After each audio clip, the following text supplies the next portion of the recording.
Assalamualaikum warahmatullahi wabarakatuh. Kami dari kelompok 3 Manajemen Keuangan akan mempresentasikan hasil presentasi dari kelompok kami yang berjudul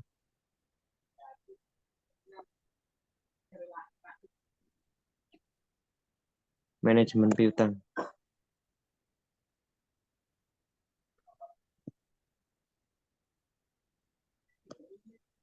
Yakni peranan manajemen piutang terhadap kinerja keuangan.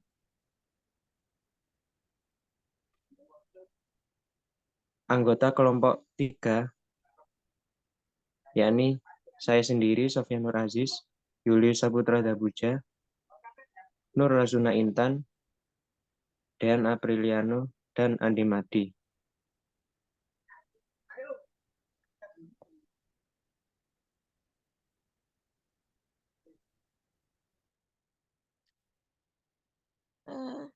Yang pertama, manajemen piutang bagi perusahaan. Manajemen adalah suatu proses perencanaan, pengarahan, dan pengawasan yang bertujuan untuk bisa mencapai suatu tujuan, mencapai organisasi yang ditetapkan. Piutang merupakan klaim pada pihak lain, baik berupa uang, barang, ataupun jasa.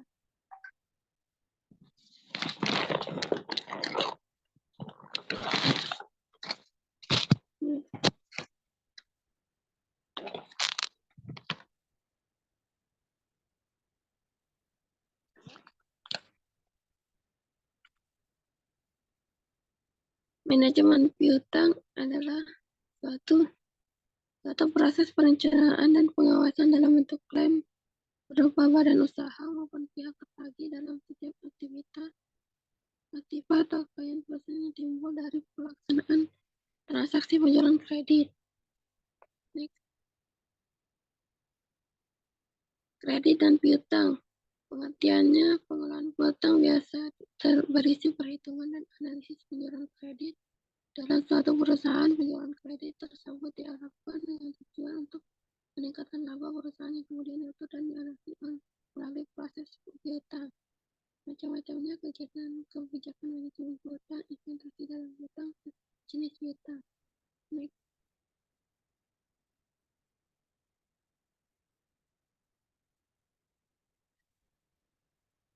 Syarat penjualan syarat kredit yaitu jangka waktu kredit, namanya waktu saat menjual dilakukan sampai dengan tujuan lunasi pengeluarannya.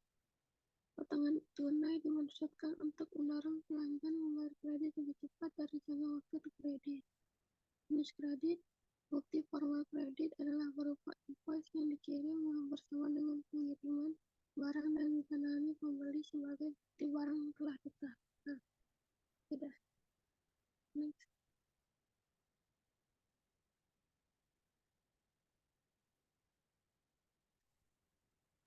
Yang berikut analisis kebijakan kredit. Yang pertama, efek kebijakan kredit. Dalam mengevaluasi kebijakan kredit, ada 5 faktor yang harus dipertimbangkan, yaitu yang ke A, dampak terhadap penjualan atau revenue effects. Yang ke B, dampak terhadap biaya atau cost effect. Yang ke C, biaya atas utang. D, kemungkinan tidak membayar. Yang kedua, mengevaluasi usulan kebijakan kredit.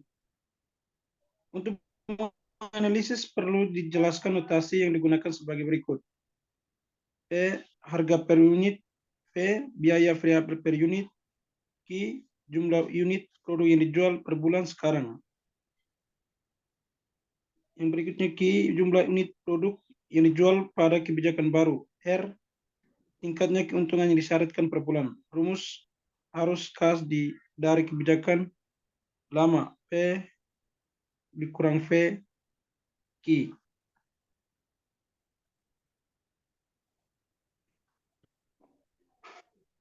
Yang ketiga, biaya perubahan kebijakan kredit.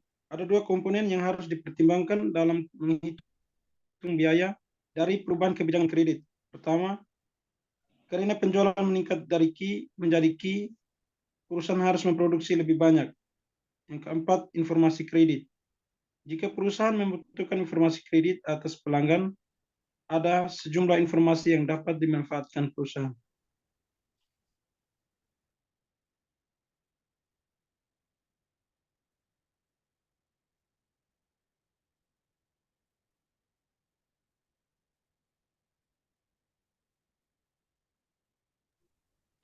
Yang kelima, kebijakan pengumpulan piutang. Pemantuan piutang bertujuan untuk menjaga agar pelanggan membayar kewajibannya tepat waktu. Kebanyakan perusahaan akan memantau piutang yang telah jatuh tempo.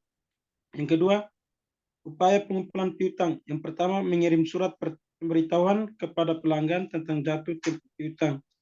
Yang kedua, perusahaan menghubungi pelanggan melalui telepon. Yang ketiga, menugaskan tenaga penagih untuk melakukan penagihan piutang. Yang keempat, melakukan upaya hukum untuk melakukan penagihan. Selanjutnya,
Yang berikutnya, mapping kesetaraan keempat jurnal mengenai desain supply chain. Judul Jurnal 1.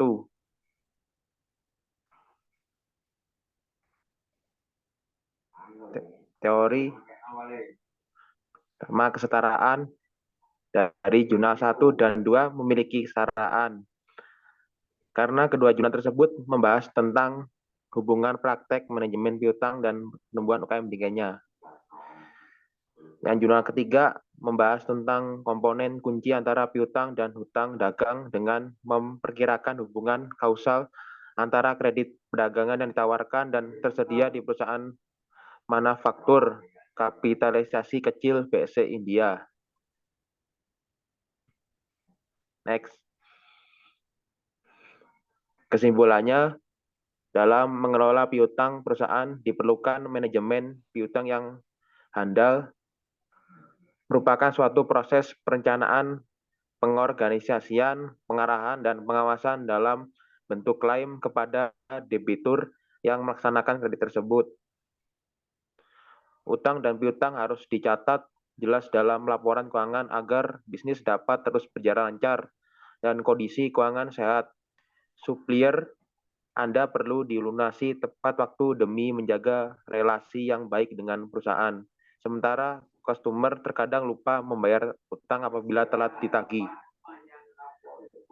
Next. Terima kasih.